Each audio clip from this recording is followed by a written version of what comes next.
Now, we want to come back to a story we mentioned earlier on in the newspapers. It was carried on the front page of the Irish Independent this morning, and in a good few other places, because the news came out that the death of Luke O'Brien May from Grange in Kilmallock in County Limerick, who died last year at the age of 18. He played rugby, football, hurling and basketball, was sitting his leaving cert when he passed away, and it has emerged that it was drugs related, down to performance enhancing drugs, specifically the drugs stanozolol, which you may be familiar with because it was the drug that Ben Johnson tested positive for during the Olympics in 1996, or in Seoul, I should say, in 1988. So it's taken the whole idea of performance enhancing drugs and brought it into a far more worrying sense of the term, that they're not just kind of a substance you can take, and the biggest peril at your risk is the fact that you might get caught or you might get banned for your sport. There's clearly a very real risk to the lives of young people. Just to give you a bit of detail on what was said, CUH medic Dr. Robert Plant and assistant state pathologist Dr. Margaret Bolster, they said that on the balance of probabilities, he developed a swelling on the brain as a result of the use of the steroid. And the coroner, Philip Cummin, has warned that the health risks involved in taking the steroids, because most of them are obtained illegally, you don't know what you're taking, you don't know what's going into your system. And he also pointed out, interestingly, that a lot of these steroids and a lot of these performance-enhancing drugs are actually addictive. So it just paints this whole picture of an unbelievably grim nature, a black market, and essentially the desperate need for more education around these performance-enhancing drugs. Because it might be just me, and it might be just me who's saying this, but honestly, when you think performance-enhancing drugs, and you think of this specific drug, you think Ben Johnson, you think of getting popped, and you think that that's the worst that can happen to you. It's clearly not. Yeah, well, I guess if you look at the history of cycling in particular, the number of athletes that have died prematurely in the last 25 years, the most obvious of which is Pantani. And so there's very much out there, a lot of evidence that sustained abuse of performance-enhancing drugs and steroids in particular can lead to difficulties with your heart, with your lungs, with your liver. And in this case, in this tragic case of this teenager, there was a swelling of the brain that the coroner believes led to his passing. And so, yeah, I think there's definitely, you can never have too much education around these things, but there definitely have been stories over the years. We've also seen it in professional wrestling over the last 25, 30 years. The amount of guys have died from heart failure in their 40s, and often that has been linked to an abuse of steroids over the course of their careers. And so I do think people they would take certain things, and they know that there must be some risk involved, some risk that outweighs whether or not I'm going to get done by the dope testers if they happen to knock on our door, on the dressing room door at any given stage.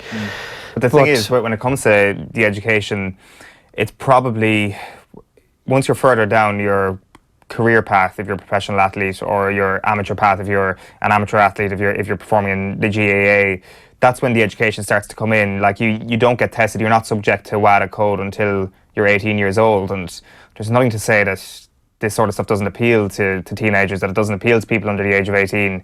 And like, ultimately they're the people who are most at risk of this sort of stuff, because they haven't had the risk of getting caught, they aren't getting tested. And it kind of brings into play this whole idea of body image, or trying to succeed to make development squads, or whatever it is, this inherent pressure that is surrounding the competitive nature of underage sport. And as a result, there's a lack of getting caught, which is the ultimate downfall in some people's eyes. You leave yourself open to this tragic risk, and it's an awful story. It's like when you talk about how prevalent this might be, it's depressing to look at some of the figures, because obviously there's been a lot of people on the record talking about this over the last 24 hours. The Health Products Regulatory Authority has gone on to say that there was a fourfold increase to almost 500,000 medicines with steroids detained in 2017. The number of detained products in 2016 was 109,000. So obviously that's just the number of detained products. There's nothing to suggest that there's more of the products on this island now. Yeah,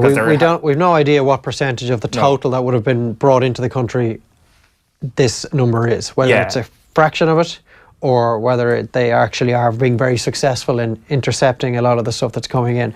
But you're right, particularly young men of the age of this kid, they're at their most vulnerable. They would not have been educated to the point that people who are subject to the WADA code would have been. And I see it, I mean, you know, it's mentioned enough on this bloody show that I tend to frequent the gym from time to time, but I see it when I'm in the gym. I see guys who are way too big far bigger than they should be for their physique, and you can tell that there is stuff being taken that is not going to have a beneficial effect on their bodies in the long term. And you look at them and you wonder what sort of a path have they gone down, and what sort of damage are they potentially doing to their insides, to their organs, and will that lead to some major issues in their 30s, 40s or 50s.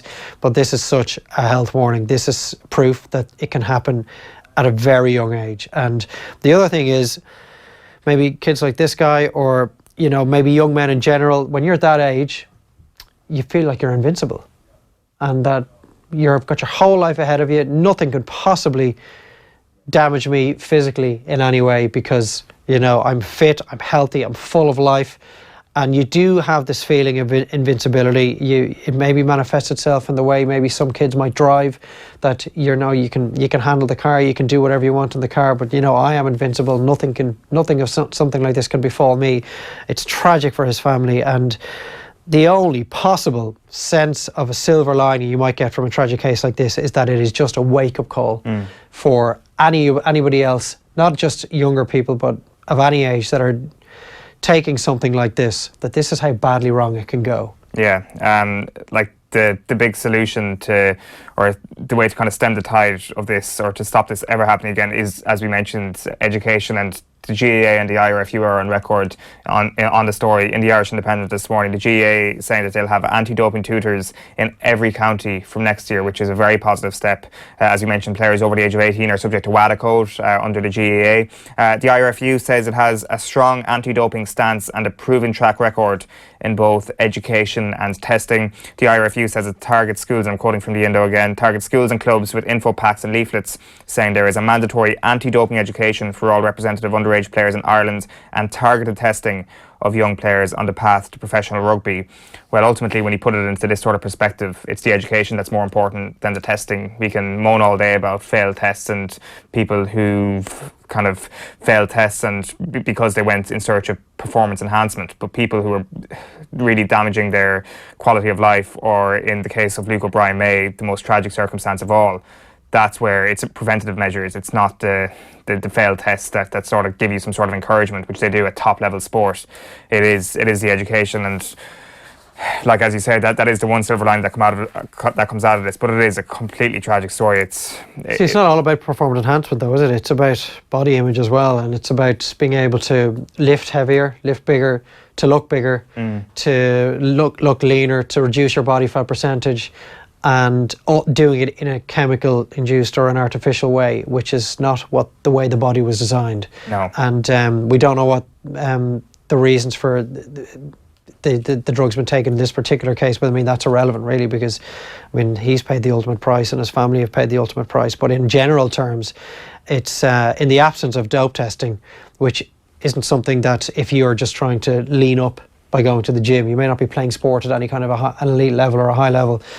You have to think about the consequences beyond the testers. Yeah. That this can have a real long-standing, sustained physical harm on your body, and that's something that absolutely has to be taken into consideration. I know the GA are making major moves in that regard as well, by having anti-doping tutors at nearly every GA club across the country, and they will be telling kids, look, it's actually not just about you getting caught and being banned and having your reputation torn to shreds. You could actually be doing yourself serious physical harm at the same time. The most, and this is kind of like a bit of a tangent, the most depressing sort of element of all of this is, I believe, Barry Bonds is having his jersey retired when the San Francisco Giants, isn't it, take to the diamond later on this year. And of course, one of the drugs that Barry Bonds is linked with is stanozolol as well. And look how his life's turned out pretty well, is what you would say. And it's only a matter of time before, I think, is this year 4 or 5 where he's eligible for the Hall of Fame? It's only a matter of time before Barry Bonds is maybe it's the Hall of Fame induction I'm thinking of. I just saw a story there, but Bonds and Ben Johnson are the two big athletes, and there is almost a glamour associated to it at that point, which is another hugely damaging element. But as we say, there is efforts being made to educate young people better in this regard. There is going to be a lot of talk about this, you'd imagine, over the next couple of days and weeks. We'll do more on it and off the ball as well about the whole bigger is better attitude.